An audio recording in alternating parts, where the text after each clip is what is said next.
बोला बोला बाबा दुधेश्वर नाथ की।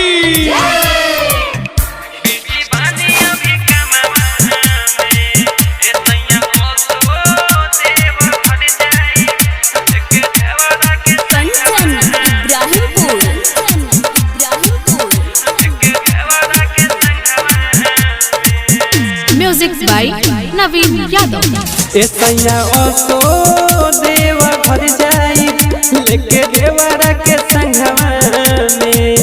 ऐसा ओसो देव घर जाई लेके देवरा के संगवा में।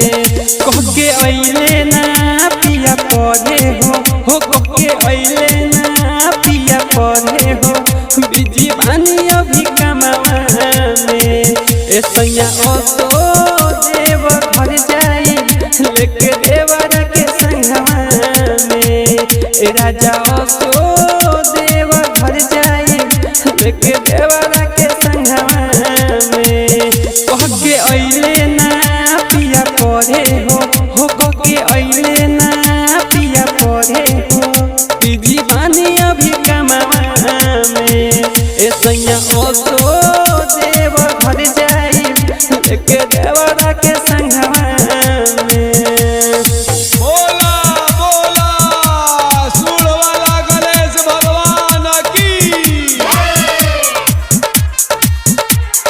कंचन इब्राहिमपुर।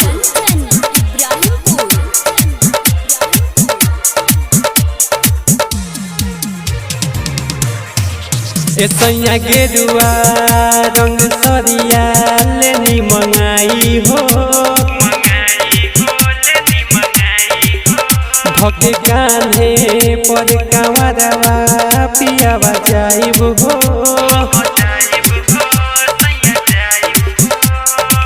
पहिला सोमारी के जलवा हम चढ़ाइब हो सैया चढ़ाइब हो। ऐसा गेरुआ रंग सरिया लेनी मंगाई हो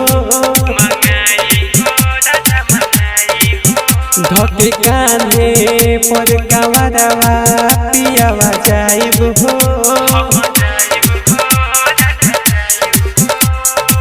पहिला सोमारी के जलवा हम चढ़ाइब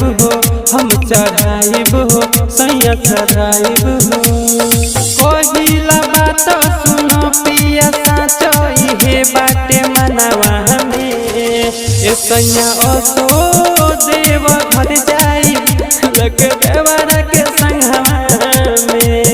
राजा ओसो देव घर जाई लेके देवरा के संगवा में। बोला बोला श्री कैलाशपति नाथ की। कंचन इब्राहिमपुर।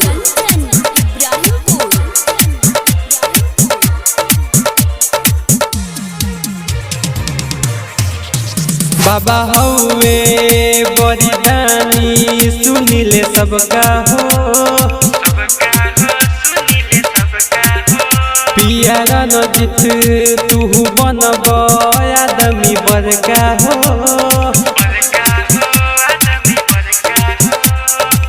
भाड़ा करी है नु दिलीप गाड़ी नवका हो राजा नवका हो। बाबा हौवे बड़ी दानी सुनिले सबका हो। पिया परमजित तू बनब आदमी बड़का हो।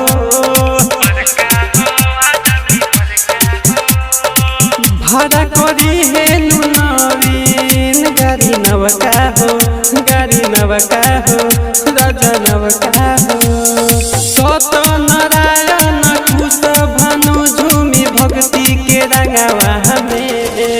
ऐसा ओसो देव घर जाई लेके देवरा के संगवा में। राजा ओसो देव घर जाई लेके देवरा के संगवा में। CH Films and Music Sitamarhi.